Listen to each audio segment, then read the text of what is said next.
વર્તમાનમાં જે લાંબા સમયથી આપણા ઉપર રાજ કરે છે એમની રાજ કરવાની પદ્ધતિથી જો તમે કંટાળ્યા હો તો આજે રામાપીરના મંદિરમાં સોગંદ ખાઈને જજો કે અમારે બદલાવ લાવવો છે.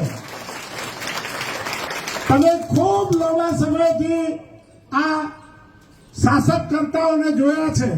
મોટા મોટા ભાષણો કરવા, જુઠ્ઠા ભાષણો કરવા, બહેનોને લોભાવણી વાતો કરવી, યુવાનોને લોભાવણી વાતો કરવી અને મત લઈને ગયા પછી 5 વર્ષ તમારે માત્ર ને માત્ર રેલીઓ કાઢવાની, તમારી કોઈ વાત સંભળાય નહીં.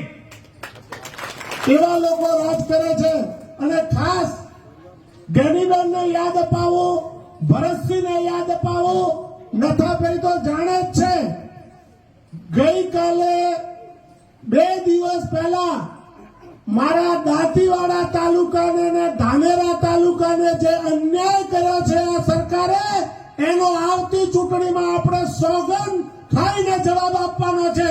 કોઈની ગાડી મત માંગવા આવે તો કે અમારું પાણી તમે છીનવી લીધું છે, તમારા પાપે અમે પાણી વગર બેઠા છીએ, અમારી નહેર આવતી તમે અટકાવી છે, અમારા તળાવો ભરતા તમે અટકાયા છે, અમારી પાસે મત માંગવાનો તમને કોઈ અધિકાર નથી.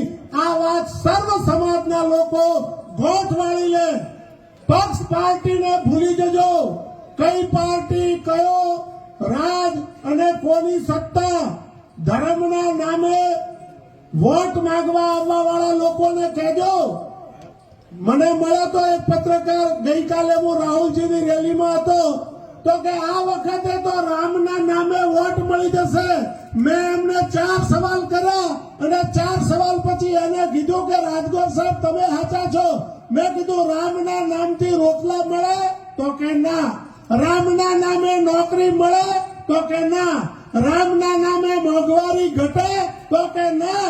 તો રામ અમારા હૃદયમાં છે, રામ એ અમારા સૌના છે. માત્ર ચૂંટણીમાં રામનો ઉપયોગ કરવા વાળાને અમે વોટ નથી આપવાના.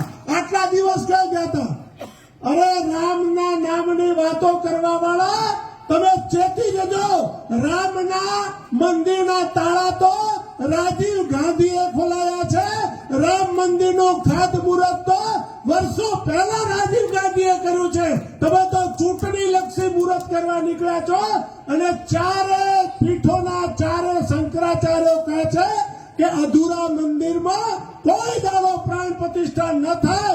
જો શંકરાચાર્યને જે લોકો ન માનતા હોય એવા લોકોને કોઈ વોટ ના આપજો. ચૂંટણીમાં ઘણા દિવસ તમારી વચ્ચે આવવાનું થશે. આપણે બેનને સાંભળવા છે. અસ્તુ. જય ભારત.